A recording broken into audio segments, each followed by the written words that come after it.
Hello everyone.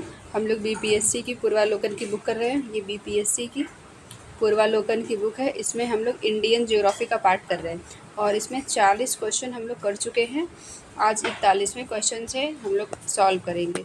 ये जो video है, ये जो बुक है, वीडियो जो है या बुक समझ लीजिए, पूर्वालोकन की जो बुक है BPSC TRE 4.0 special teacher, Bihar police, ये सब के लिए जितने भी बिहार में इस टाइम एग्ज़ाम है सबके लिए उतना ही इम्पोर्टेंट है, क्योंकि इसमें जो क्वेश्चन दिए हुए हैं वो बीपीएससी में आए हुए क्वेश्चन हैं, तो वो बहुत इम्पोर्टेंट हो जाते हैं। और इस चैनल को लाइक शेयर सब्सक्राइब ज़रूर करिएगा। इस पर एनसीईआरटी की प्लेलिस्ट है, एनसीईआरटी की जो सार संग्रह की बुक आती है उसकी प्लेलिस्ट है। BPSC one liner youth publication की जो बुक है उसमें टीआरई का जितना क्वेश्चन है सब उसमें है, वन लाइनर फॉर्म में। आप 1.5 करके वो शॉर्ट में रिवीजन कर सकते हैं। और भी यूपी ट्रिपल एससी पेट का यूथ पब्लिकेशन का प्रैक्टिस सेट जो उसमें है चैप्टर वाइज, वो एंशिएंट हिस्ट्री स्टार्ट कर दिया गया, वो भी देख लीजिएगा। लाइक शेयर सब्सक्राइब ज़रूर करिएगा। और पेट वाले जो बच्चे आपके जान पहचान में तैयारी कर रहे हैं उनको शेयर करिएगा, और बिहार जो टीआरई की तैयारी कर रहे हैं उनको ये वीडियो ज़रूर शेयर करिएगा। चलिए स्टार्ट करते हैं। लाइक शेयर सब्सक्राइब ज़रूर करिएगा और टेलीग्राम चैनल है उसको ज्वाइन कर लीजिएगा। आगे बढ़ते हैं, स्टार्ट करते हैं। पौधों को सबसे अधिक पानी किस मिट्टी में मिलता है? चिकनी मिट्टी, पांचू मिट्टी, बलुई मिट्टी, लोम मिट्टी। इसका सही आंसर हो जाएगा चिकनी मिट्टी। ये 53 और 55 में पूछा गया था बीपीएससी में। पौधों का सबसे अधिक जो पानी होता है वो चिकनी मिट्टी में धारण करता है। जल धारण करने की जो क्षमता होती है वो चिकनी मिट्टी में ज़्यादा होती है, और इसमें चिकनी मिट्टी में 50% से कम गाद होता है, 50% से अधिक मृतिका होती है, और बालू की कुछ मात्रा जो है वो पाई जाती है। इसमें वायु का आवागमन भी होता है। ये पूछ सकता है कि ऐसी कौन सी मृदा है जिसमें वायु का आवागमन होता है, तो वो चिकनी मिट्टी होती है। ये जो बॉक्स में दिया रहता है इसको बहुत अच्छे से पढ़ा करिए। निम्नलिखित नहर प्रणाली में किससे बिहार की सिंचाई होती है? ऊपरी गंगा नहर, त्रिवेणी नहर, शारदा नहर, पूर्वी यमुना नहर। और ये ऑप्शन है उपयुक्त में से कोई नहीं, एक से अधिक। ये पांचवा ऑप्शन जो है ये टीआरई के लिए सबसे इम्पोर्टेंट है। टीआरई में ऐसे ही 5 ऑप्शन देते हैं, तो इसलिए टीआरई वाले तो इसको ज़रूर ही देखेंगे। इसका सही आंसर हो जाएगा त्रिवेणी नहर। त्रिवेणी नहर जो है वो बिहार में सिंचाई का सबसे अच्छा केंद्र है। और त्रिवेणी नहर जो गंडक नदी के बाएं तट पर बनाया गया है, पश्चिमी चंपारण जिले में बनाया गया है। आगे बढ़ते हैं। अब कूट वाले प्रश्न, ये थोड़े बड़े होते हैं लेकिन बहुत इंपॉर्टेंट होते हैं। दिए गए कूट की सहायता से हरित क्रांति के घटक चुनिए। पहला है उच्च उत्पादन देने वाली किस्म के बीज, सिंचाई, ग्रामीण विद्युतीकरण, ग्रामीण सड़कें और विपणन। हरित क्रांति के घटक पूछा है कि हरित क्रांति के सहायता में घटक कौन कौन से हैं, तो ये चारों जो है ये चारों घटक है। इनमें सही हो जाएगा, सभी 4 जो हैं इसके घटक है। हरित क्रांति, स्वामीनाथन, हरित क्रांति के जो जनक है वो स्वामीनाथन को कहा जाता है। आगे बढ़ते हैं। निम्न में से कौन सा एक कृषि में उत्पादकता बढ़ाने का रास्ता है? कुशल सिंचाई, गुणवत्ता बीज, कीटनाशकों का प्रयोग, उर्वरकों का प्रयोग। इसका सही आंसर हो जाएगा उपयुक्त में से सभी। जो कृषि, अगर हमें कृषि की उत्पादकता बढ़ानी है तो हमें समय समय पर सिंचाई करनी चाहिए, अच्छी बीजें लगाना चाहिए, और जो कीटनाशक दवाएं हैं उनका यूज़ करना चाहिए कि हमारे खेतों में कीट ना लगे, और अच्छे खादों का प्रयोग करना चाहिए। देख लीजिए, उस भारत में 60 से 70 दशक के बीच में खाद, सिंचाई, कीटनाशकों, पादप संरक्षण के उत्पादन विकास के प्रयोगों में वृद्धि हुई है। ये इससे देश में हरित क्रांति का सूत्रपात हुआ है। इंद्रधनुषी क्रांति का संबंध है हरित क्रांति से, नीली क्रांति से, श्वेत क्रांति से, उपयुक्त में से सभी। तो हरित क्रांति का जो संबंध है वो उपयुक्त में से एक से अधिक है। हरित क्रांति से भी है, श्वेत क्रांति से भी है, नीली क्रांति से भी है। वर्ष 2000 में केंद्र सरकार ने नई राष्ट्रीय नीति घोषणा की है, जिसमें इंद्रधनुषी क्रांति की परिकल्पना प्रस्तुत करी। इंद्रधनुषी, और इसमें प्रत्यक्ष अप्रत्यक्ष रूप से कृषि के क्षेत्र में संबंधित सभी क्रांतियों को शामिल किया गया, जैसे हरित क्रांति, श्वेत क्रांति, पीली क्रांति, नीली, लाल और सुनहरी, भूरी, रजती, ये सब जो मिलाकर इसको हम कहते हैं हरित क्रांति। अब आते हैं काली क्रांति संबंधित है मत्स्य उत्पादन, कोयला उत्पादन, कच्चा तेल उत्पादन, सरसों का उत्पादन। इनमें से एक से अधिक, इनमें से कोई नहीं। इसका सही आंसर हो जाएगा कच्चा तेल उत्पादन। काली क्रांति का जो संबंध है वो कच्चा तेल उत्पादन से। देख लेते हैं कि कौन सा क्रांति के किससे संबंध है, ये भी बहुत इंपॉर्टेंट है। इसमें से एक ना एक क्वेश्चन तो आता ही है। काली क्रांति का जो संबंध है वो कच्चा तेल से है। और फिर गुलाबी क्रांति प्याज से है, नीली क्रांति मत्स्य उत्पादन, हरित क्रांति खाद्यान्न, लाल क्रांति मांस और टमाटर से। याद रखिएगा कि लाल क्रांति जो है ये दोनों से संबंधित है, मांस और टमाटर। हरित क्रांति खाद्यान्न से, और पीली क्रांति जो है वो तिलहन से है। आगे बढ़ते हैं। भारत में अधिकतम गेहूं उत्पादक राज्य है, हरियाणा है, पंजाब है, बिहार है, उत्तर प्रदेश है। इसका सही आंसर हो जाएगा उत्तर प्रदेश जो है। गेहूं उत्पादन में, गन्ना उत्पादन में उत्तर प्रदेश गेहूं उत्पादन में सबसे ज़्यादा जनसंख्या है। यहाँ पे 75 ज़िले हैं यहाँ पे। आगे बढ़ते हैं। इसका सही आंसर हो जाएगा डी। 2020-21 का ये आंकड़ा दिया है। इसके अनुसार सबसे ज़्यादा गेहूं उत्तर प्रदेश में, फिर मध्य प्रदेश में, फिर पंजाब में होती है। सबसे ज़्यादा गेहूं कहाँ पैदा होती है? तो ये उत्तर प्रदेश में होती है। भारत के किस राज्यों में गन्ना सबसे अधिक पैदा होता है? बिहार, उत्तर प्रदेश राजस्थान, आंध्र प्रदेश, जम्मू कश्मीर, पंजाब, हिमाचल प्रदेश। इसका सही आंसर हो जाएगा सबसे ज़्यादा जो गन्ना होता है वो बिहार और उत्तर प्रदेश में होता है। बिहार और उत्तर प्रदेश। बिहार में डालमिया नगर है, ये सीमेंट के लिए फेमस है, बरौनी तेल है। और उत्तर प्रदेश में नरौरा बुलंदशहर साइड में, पीलीभीत टाइगर रिजर्व, ये सब उत्तर प्रदेश में। इसका सही आंसर हो जाएगा बिहार और उत्तर प्रदेश। भारत में निम्न राज्यों में चीनी का कटोरा कहा जाता है? उत्तर प्रदेश, महाराष्ट्र, बिहार, हरियाणा। इनमें से कोई नहीं। इनमें से ये जो क्वेश्चन, ये टाइप का जो क्वेश्चन है ये बीपीएससी टीआरई में आने की बहुत संभावना होती है, क्योंकि 5वां जो ऑप्शन है ये बीपीएससी टीआरई में ही डाला गया है। इसका सही आंसर हो जाएगा उत्तर प्रदेश को चीनी का कटोरा कहते हैं। यहाँ पे गन्ना भी होता है और इसको चीनी का कटोरा भी कहते हैं। गेहूं उत्पादन, और ऐसे हर एक क्वेश्चन में पीछे का रिवाइज करते चलेंगे तो जब जितनी बार रिवाइज करेंगे उतनी बार वो हमारे दिमाग में सेव हो जाएगा, रह जाएगा। भारत में एकमात्र राज्य जो केसर का उत्पादन करता है? हिमाचल प्रदेश, असम, जम्मू कश्मीर, मेघालय। उसका सही आंसर हो जाएगा जो केसर का उत्पादन है जम्मू कश्मीर में होता है। यहाँ पर करेवा सॉइल भी मिलती है, करेवा सॉइल मिलती है, और एकमात्र ऐसा राज्य है जहाँ पर केसर का उत्पादन होता है। निम्न में से नकदी फसल कौन सी नहीं है? पूछ रहा है कि कौन सी ऐसी फसल है जो नकदी नहीं है। ऑप्शन देख लेते हैं। जूट, मूंगफली, ज्वार, गन्ना। तो ज्वार जो है वो मोटे अनाज में आता है, मोटे अनाज में आता है, ये नकदी फसल नहीं है। इसमें देख लेते हैं कि कौन सी खदान फसलें हैं, कौन सी क्या हैं, गैर खदान बागानी क्या है, ये सब पूछा जाता है। ये बहुत इंपॉर्टेंट है। खदान फसलें क्या होती हैं? खाद्य फसलें जो हम खाते हैं, गेहूँ, चावल, मक्का, मोटे अनाज, दलहन। और फिर बागवानी जो होती है, चाय, कॉफ़ी, रबड़, ये सब बागवानी होती है। भारत में कौन से 2 राज्य सबसे बड़े पैमाने पर लौह अयस्क से संपन्न हैं? बिहार, पश्चिम बंगाल, मध्य प्रदेश, उड़ीसा। बिहार, उड़ीसा, मध्य प्रदेश, पश्चिम बंगाल। सही आंसर हो जाएगा मध्य प्रदेश और उड़ीसा जो है ये 2 लौह अयस्क संपन्न राज्य हैं। और मध्य प्रदेश में बालाघाट की खान भी मिलती है। उड़ीसा में देख लेते हैं उड़ीसा के बारे में। यहाँ पर चिल्का लेक पूछा जाता है कि चिल्का लेक कौन से स्टेट में है? तो उड़ीसा में है।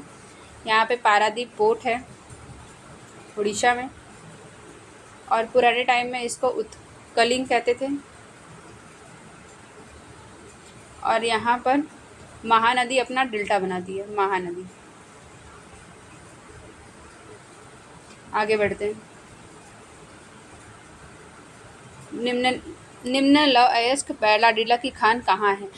किसका खनन होता है? पूछ रहा है कि जो बैलाडीला है, ये क्वेश्चन आएगा कि बैलाडीला कहाँ है, दूसरा किसका खनन होता है? तो यहाँ पे हेमेटाइट का खनन होता है। ये लौह अयस्क का एक प्रकार है। देख लेते हैं। बैलाडीला खान जो है छत्तीसगढ़ के दांतेवाड़ा जिले में है। ये याद रखिएगा, ये कहाँ है? मैचिंग करने में याद है कहाँ है, तो फिर छत्तीसगढ़ में है। यहाँ हेमेटाइट लौह अयस्क का खनन होता है। और ये जो हेमेटाइट है ये उच्च गुणवत्ता वाला लौह अयस्क है। मुख्य रूप से छत्तीसगढ़, झारखंड, उड़ीसा, कर्नाटका, महाराष्ट्र, आंध्र प्रदेश, गोवा यहाँ पर मिलता है। झारखंड में कोयले की खान स्थित है? झरिया, जमशेदपुर, रांची, लोहरदगा। इसका सही आंसर हो जाएगा झरिया। कोयले की जो खान है वो झरिया में है, धनबाद में है। झरिया कोयला क्षेत्र झारखंड के धनबाद जिले में। झरिया जो है वो धनबाद में स्थित है। देश के अधिकांश जो कोकिंग कोयला का यही भंडार है, जबकि जमशेदपुर मुख्यतः इस्पात उद्योग के लिए, लोहरदगा बॉक्साइट उत्पादन के लिए, रांची भारी मशीनों के लिए। ये बता रहा है कि कौन किसके लिए प्रसिद्ध है। जमशेदपुर जो है इस्पात उद्योग के लिए फेमस है, और ये जो बॉक्साइट के लिए, और रांची जो है वो भारी मशीनों के निर्माण के लिए फेमस है। भूमिगत कोयले का दहन किस राज्य में होता है? पश्चिम बंगाल, बिहार, झारखंड, उड़ीसा। इसका सही आंसर हो जाएगा झारखंड में भूमिगत कोयले का दहन होता है। ये बहुत इंपॉर्टेंट है, ये स्पेशल टीचर या हेड मास्टर किसी न किसी एग्जाम में आएगा ही। झारखंड के झरिया क्षेत्र में मुख्यतः क्या पाया जाता है? थोरियम, रेशम, सोना, कोयला। इसका सही आंसर हो जाएगा कोयला जो है वो झरिया क्षेत्र में पाया जाता है। कोयला के लिए ही प्रसिद्ध है झरिया। धन्यवाद। भारतीय कोयला उद्योग, ये कूट वाले प्रश्न हैं। क्या क्या समस्याएं हैं? निम्न कोटि का कोयला, भारतीय कोयला उद्योग की निम्नलिखित समस्याओं पर विचार कीजिए। अब आते हैं, निम्न कोटि का कोयला एवं कोयला संचलन में बाधा है। धुलाई संस्थानों की उपयोग क्षमता में कमी, कोकिंग कोयला के आयात पर बढ़ती निर्भरता, कार्य संचालन कीमतें। तो भारतीय कोयला उद्योग में ये सारी परेशानियां, ये सारी समस्याएं हैं। निम्न कोटि के कोयला संचलन में बाधा भी है, धुलाई संस्थानों की उपयोग क्षमता की कमी है अभी, और आयात में बढ़ती निर्भरता है, और कार्य संचालन में कीमतें। ये सब सारी समस्याएं हमारे भारतीय कोयला उद्योग में हैं। भारत में सबसे पुराना तेल का भंडार कहाँ है? बॉम्बे हाई, महाराष्ट्र, नौगांव, गुजरात, अलंकेश्वर, गुजरात, डिगबोई, असम। इसका सही आंसर हो जाएगा डी, डिगबोई असम में है। सबसे पुराना तेल का भंडार जो है वो डिगबोई असम में है। यह ब्रह्मपुत्रा घाटी का तेल भंडार है। ब्रह्मपुत्रा घाटी सबसे पुरानी तेल घाटी है। ब्रह्मपुत्रा घाटी जो है वो सबसे पुरानी तेल घाटी है, डिगबोई असम में पड़ता है। आगे देखते हैं, भारत में सर्वप्रथम तेल ऊर्जा का संकट कब आया था? ये पूछा जा सकता है। ऑप्शन है 1950 और 1960 के दौरान, 1930 और 40 के दौरान, 90 और 2000 के दौरान, 70 और 80 के दौरान। इसका सही आंसर हो जाएगा 70। इसका जो सही आंसर हो जाएगा 1970 और 80 के दौरान तेल ऊर्जा का संकट आया था। और 1975 के टाइम पे 1975 के टाइम पे ही भारत में इमरजेंसी लगा था। आगे बढ़ते हैं, भारत में प्रति व्यक्ति ऊर्जा की खपत वर्ष है 1994 में कितनी खपत थी उस टाइम पे पूछ रहा है। तो 300 किलोग्राम तेल के बराबर, 360 किलोग्राम तेल के बराबर, 243, 343। इसका सही आंसर हो जाएगा 243 तेल के बराबर उस टाइम में खनन प्रति व्यक्ति ऊर्जा की खपत थी। निम्नलिखित राज्यों में से कौन सा राज्य भारत में सर्वाधिक सौर ऊर्जा का उत्पादक है? तेलंगाना, कर्नाटक, आंध्र प्रदेश, राजस्थान। तो सही आंसर हो जाएगा राजस्थान जो है, यहाँ पर थार मरुस्थल भी है, सर्वाधिक सौर ऊर्जा का उत्पादक है। थार मरुस्थल है, अरावली पर्वत है, और जयपुर को पिंक सिटी कहते हैं। टिस्को संयंत्र किसके नज़दीक है? पटना के, धनबाद के, दरभंगा के, टाटानगर के। टिस्को संयंत्र जो है 1907 में इसकी स्थापना हुई है, और ये टाटानगर के नज़दीक है। देख लेते हैं, 1907 में इसकी स्थापना होती है। ये जमशेदपुर टाटानगर के नज़दीक में है, और एक स्टील कंपनी है। भारत में डालमिया नगर किसके लिए प्रसिद्ध है? तो ये सही आंसर हो जाएगा सीमेंट के लिए। डालमिया नगर जो है वो सीमेंट के लिए प्रसिद्ध है। 66 क्वेश्चन, निम्नलिखित स्थानों में कहाँ तांबा उद्योग स्थापित है? तारापुर में, टीटागढ़ में, रांची, खेतड़ी। तो तांबा के लिए जो उद्योग स्थापित किया गया है वो खेतड़ी का नाम आएगा, तो वहाँ पर तांबा, ये राजस्थान में पड़ता है। खेतड़ी से रिलेटेड तांबा, इसको याद रखने का तरीका, इसमें त है और इसके बीच में त है, इसे रिलेट कर सकते हैं कि खेतड़ी तांबा के लिए प्रसिद्ध है। खेतड़ी राजस्थान के झुंझुनू जिले में पड़ता है। ये तांबा उद्योग के लिए प्रसिद्ध है। यहाँ तांबे की खदानें पाई जाती हैं। राजस्थान राज्य खेतड़ी बेल्ट किसके लिए प्रसिद्ध है? ये देखिए 17 में आया था और ये 16 में आया था, फिर अब चेंज करके आ गया। ऐसे ही क्वेश्चन बनते ही हैं, ऐसे ही हमारे टीआरई एग्जाम में आते हैं। खेतड़ी बेल्ट जो है अब वो तांबा, अब याद रखेगा कि त और इसमें भी त आ रहा है तो तांबा हो जाएगा। स्वर्णिम चतुर्भुज क्या है? महासागरों को जोड़ने का वाला राजमार्ग है, प्रमुख वायु मार्ग है, राष्ट्रीय राजमार्ग परियोजना है, स्वर्ण व्यापार का मार्ग है। तो ये राष्ट्रीय राजमार्ग परियोजना है स्वर्णिम चतुर्भुज।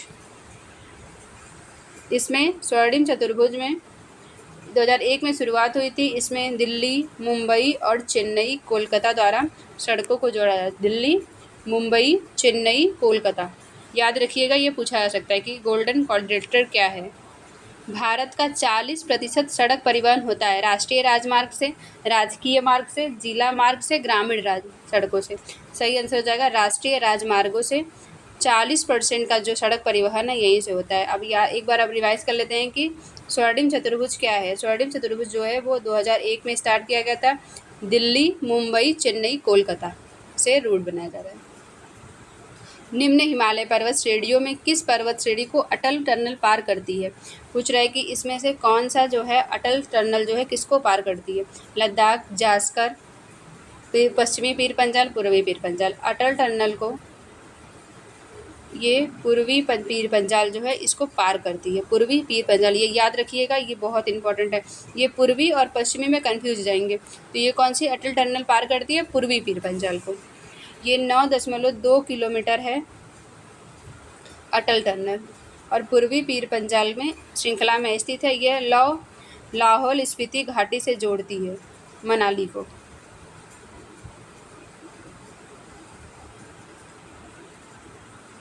निम्नांकित नंबर की राजधानी ट्रेनों में से कौन सी एक अधिकतम दूरी तय करती है? तो इसका सही ये आएगा नहीं, उतना इम्पोर्टेंट नहीं है। 12,431 त्रिवेंद्रम सेंट्रल। कुरियर सेवा से प्रतिस्पर्धा के लिए भारतीय डाक विभाग ने दूत डाक सेवा का आरंभ किया है 1986 टाइम में। 1986 में ये दूत डाक सेवा पाट अंचल अवस्थित है बिहार में, झारखंड में, मध्य प्रदेश में, मेघालय में। इसका सही आंसर हो जाएगा झारखंड में। झारखंड में पाट रीजन जो है वो झारखंड में अवस्थित है। छोटा नागपुर पठार में अवस्थित है। ये झारखंड में पड़ता है, छोटा नागपुर का पठार। और अधिकांश भाग मतलब इसमें बहुत सारे ऊंचे ऊंचे शिखर हैं और इसका अधिकांश भाग जो है वो झारखंड में ही पड़ता है। झारखंड की कैपिटल रांची है। यहाँ पर झरिया, धनबाद ये सब फेमस है लो एस के लिए। झुमरी तलैया किस राज्य में स्थित है? बिहार, झारखंड, उड़ीसा, पश्चिम बंगाल। इसका सही आंसर हो जाएगा झारखंड में। झारखंड में कोडरमा पड़ता है। क्षेत्रफल के अनुसार निम्नलिखित राज्यों का सही अवरोही क्रम क्या होगा? क्षेत्रफल के अनुसार पूछ रहे हैं। ऑप्शन देख लेते हैं। आंध्र प्रदेश, बिहार, मध्य प्रदेश, उत्तर प्रदेश। तो इसका सबसे पहले हो जाएगा 3। मध्य प्रदेश क्षेत्रफल में सबसे पहले है, अवरोही क्रम में लगाना है। फिर उत्तर प्रदेश, आंध्र प्रदेश, उसके बाद बिहार है। ये मध्य प्रदेश, उत्तर प्रदेश, आंध्र प्रदेश और बिहार। भौगोलिक क्षेत्र की दृष्टि से भारत के निम्न जिलों में से कौन सा जिला सबसे बड़ा है? लेह, कच्छ, जैसलमेर, बाड़मेर। सही आंसर हो जाएगा कच्छ। ये गुजरात में पड़ता है। कच्छ जो है वो गुजरात में पड़ता है। लेह, कच्छ, जैसलमेर और बाड़मेर का क्षेत्रफल आप लोग देख लीजिए। असम कुल मिलाकर कितने राज्यों एवं केंद्र शासित क्षेत्र से घिरा है? 6, 7, 8, 9। इसका सही आंसर हो जाएगा 7 राज्यों से सीमा साझा करता है असम राज्य। और इसमें से कोई भी केंद्र शासित प्रदेश से नहीं लगा है। ये 7 राज्य हैं। पश्चिम बंगाल से लगता है नागालैंड, मिजोरम, मेघालय, अरुणाचल प्रदेश, मणिपुर, त्रिपुरा। ये सब 7 राज्य हैं जो असम सीमा साझा करता है। गद्दी लोग निवास करते हैं मध्य प्रदेश में, हिमाचल प्रदेश में, अरुणाचल प्रदेश में, मेघालय में। इसका सही आंसर हो जाएगा हिमाचल प्रदेश में गद्दी लोग निवास करते हैं। और यहाँ पर गारो, खासी, जयंतिया ये सब मेघालय में ट्राइब्स निवास करती हैं। अरुणाचल प्रदेश में मीरी, मिसमी ये सब, डाफला ये सब जनजातियाँ निवास करती हैं। बोडो निवासी हैं गारो पहाड़ी के, संथाल परगना के, अमेजोन बेसिन के, मध्य प्रदेश के। सही आंसर है जो बोडो हैं वो गारो पहाड़ी के निवासी हैं और ये उत्तर पूर्व में पाए जाते हैं। गारो जनजाति हैं, ये मेघालय के हैं और इसके नाम पर हिल्स भी है। गंगा की जलोढ़ मृदा की गहराई भूमि सतह के नीचे लगभग 6000 मीटर तक होती है, 600 मीटर तक होती है, 800 मीटर तक होती है, 100 मीटर तक होती है। इसका सही आंसर जो इसके जलोढ़ मृदा की गहराई जो होती है 6000 मीटर तक होती है। भारत की सबसे बड़ी वाह नदी कौन सी है? महानदी, गोदावरी, गंगा, नर्मदा। इसका सही आंसर हो जाएगा गंगा। गंगा जो है सबसे बड़ी वाह नदी है। 25 किलोमीटर ये है। 2525 किलोमीटर की गंगा की लंबाई है। गोदावरी की 1465। ये दक्षिण भारत की सबसे लंबी नदी है। नर्मदा अमरकंटक से निकलती है 1312। इसमें ऐसे याद रखने का तरीका है कि ये 25 है, 1465, 1312 और महानदी जो है ये 851 किलोमीटर है। याद करने का तरीका ढूंढना पड़ता है। गंगा नदी के किनारे सबसे बड़ा शहर है वाराणसी, पटना, कानपुर, इलाहाबाद। इसका सही आंसर हो जाएगा कानपुर जो है सबसे बड़ा शहर है। तिब्बत के मानसरोवर झील के पास जिस नदी का स्रोत है वो कौन सा है? सिंधु, ब्रह्मपुत्रा, सतलज। इन तीनों नदियों का स्रोत जो है वो मानसरोवर से है। सिंधु नदी अपना निकल के इधर आती है, अरेबियन सी में गिरती है, और ये सतलज भी आके मिल जाएगी, और ब्रह्मपुत्रा जो है वो बे ऑफ बंगाल में गिरता है। मानस नदी किस नदी की उपनदी है? गोदावरी, महानदी, कृष्णा, ब्रह्मपुत्रा। इसका सही आंसर हो जाएगा ब्रह्मपुत्रा। ब्रह्मपुत्रा की ये उपनदी है मानस नदी। इसकी ब्रह्मपुत्रा की और भी सहायक नदी हैं, जैसे दियांग, सियांग, लोहित, सुबनसिरी, धनसिरी, ये सब ब्रह्मपुत्रा की सहायक नदी हैं। इसमें देख भी सकते हैं, मानस नदी जो है ब्रह्मपुत्रा की सहायक नदी है। इसकी अन्य नदियां हैं जयमोली, तिस्ता। तिस्ता पहले गंगा की सहायक नदी थी और फिर ब्रह्मपुत्रा की सहायक नदी हो गई। कामेंग, सुबनसिरी, धनसिरी, बूढ़ी दियांग, दिशांग, कपोली, ये सब जो है ये ब्रह्मपुत्रा की सहायक नदी है। ब्रह्मपुत्रा को तिब्बत में सांगपो सापू कहा जाता है, अरुणाचल प्रदेश में इसको दिहांग कहा जाता है, असम में इसको ब्रह्मपुत्रा कहा जाता है, फिर बांग्लादेश में जमुना कहा जाता है। ये सब पूछा जा सकता है कि कहाँ पर कहाँ का ऐसा है। अब कुछ ऐसा क्वेश्चन बनाएगा कि ब्रह्मपुत्रा नदी को बांग्लादेश में क्या कहा जाता है, तो जमुना कहा जाता है। ये थोड़ा बड़े वाले क्वेश्चन जो आते हैं ये बहुत इंपॉर्टेंट होते हैं। निम्नलिखित तुलना के आधार पर हिमालयी नदी की प्रायद्वीपीय नदी से तुलना करें। इसमें हिमालय जो पढ़ा होगा अच्छे से वही कर पाएगा कि हिमालयी नदी कैसी है, और ये एनसीईआरटी में दिया है। एक तरफ हिमालयी नदी दिया है और दूसरी तरफ प्रायद्वीपीय नदी दिया है, उसमें अंतर उसमें दिया है बुक में। स्टार्ट करते हैं। अधिकांश हिमालयी नदियाँ बारहमासी होती हैं, जबकि अधिकांश प्रायद्वीपीय नदियाँ जो होती हैं वो वर्षा पर निर्भर होती हैं। ये सही बात है। अधिकांश हिमालयी नदियाँ जो होती हैं वो इसलिए बारहमासी होती हैं क्योंकि ये ग्लेशियर से इनको पानी मिलता है, और इनको प्रायद्वीपीय नदियों को मानसून से और वर्षा से पानी मिलता है। हिमालयी नदियाँ की ढाल प्रायद्वीपीय नदी की तुलना में अधिक खड़ा है। इसका जो ढाल है वो अधिक खड़ा है हिमालयी नदियाँ का ढाल प्रायद्वीपीय के, क्योंकि ये सीधे पहाड़ों से गिरती हैं। तीसरा है, प्रायद्वीपीय नदियाँ हिमालय नदी की तुलना अपने रास्ते अधिक छरड़ करती हैं। ऐसा नहीं है। कोसी नदी को आप लोग देखे ही होंगे, बिहार की शोक है, वो अपना मार्ग बहुत बदलती है। इसका सही आंसर हो जाएगा 1 और 2। ये दोनों जो है इसका सही आंसर है, 1 और 2, ये और ये दोनों सही है। ये अधिकांश इसकी हिमालयी नदियाँ वो जो बारहमासी होती हैं, ये बारहमासी नहीं होती हैं, वर्षा पर निर्भर होता है इनका पानी। कौन सी नदी द्रोणी से होकर बहती है? नर्मदा, सोन, कावेरी, गोदावरी। तो नर्मदा जो है ये भ्रंश घाटी से होकर बहती है। नर्मदा और तापी ये दोनों अरेबियन सी में इन दोनों का पानी गिरता है, और सारी नदियों का बे ऑफ बंगाल में गिरता है। सोन जो है वो गंगा की सहायक नदी है। पश्चिम की ओर प्रवाहित होने वाली नदियाँ कौन सी नदियाँ? ये भारत का मैप है। ये सब इनको आप नदियों को और पहाड़ों को मैप से ही समझ सकते हैं। पूछा है कि पश्चिम की ओर मतलब इस साइड की ओर कौन सी नदियाँ आती हैं, तो आप देख लीजिए ऑप्शन नर्मदा, ताप्ती, राप्ती। ये ताप्ती और राप्ती में कंफ्यूज हो सकते हैं, तो याद रखिएगा जो नर्मदा है और जो ताप्ती है वो अरेबियन सी में पश्चिम साइड में गिरती है, और राप्ती जो है वो गोरखपुर में गंगा की सहायक नदी है। इसमें देख लेते हैं, भारत के पश्चिम दिशा में प्रवाहित होने वाली 3 प्रमुख नदियाँ हैं। नर्मदा है, ताप्ती है, साबरमती है। ये सब पश्चिम में होती हैं, और राप्ती घाघरा की सहायक नदी, और फिर घाघरा जाके गंगा में मिल जाती है।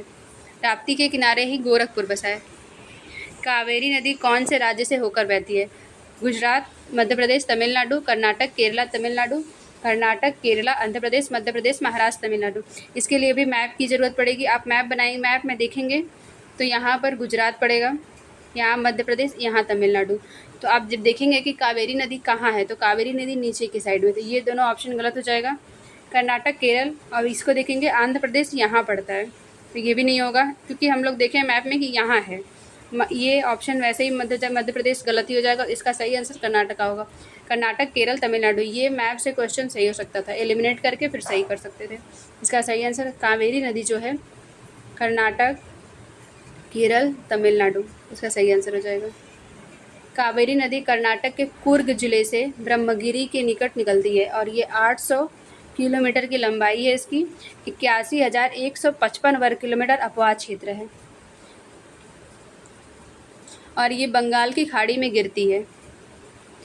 रंगपट्टनम, शिवसमुद्रम, श्रीरंगम द्वीप का निर्माण करती है, और कावेरी नदी। 91 है सोन, नर्मदा, महानदी निकलती है पलामू पहाड़ से, पूर्वी घाट से, अमरकंटक से, अरावली से। तो ये जो है सोन, नर्मदा और महानदी, ये अमरकंटक से निकलती है।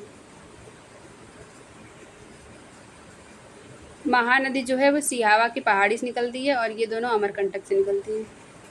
दामोदर नदी निकलती है तिब्बत से, छोटा नागपुर के पठार से, नैनीताल से, सोमेश्वर पहाड़ी से।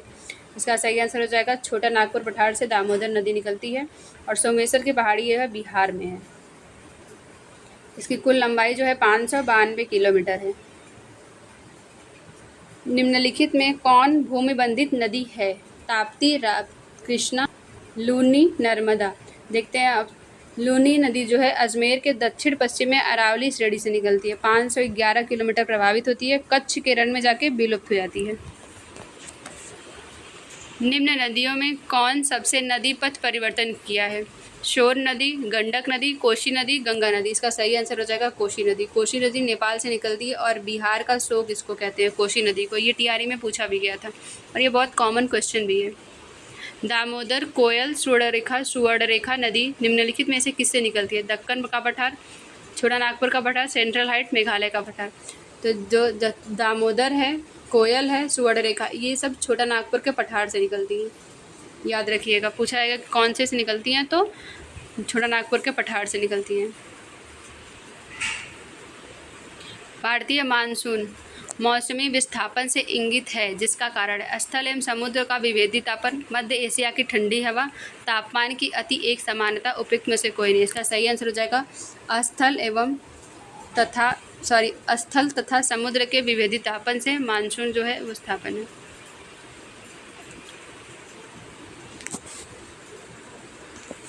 आम्र वर्षा है आमों की बौछार, आम का टपकना, बिहार एवं बंगाल के में मार्च अप्रैल के महीने में होने वाली वर्षा, आम की फसल।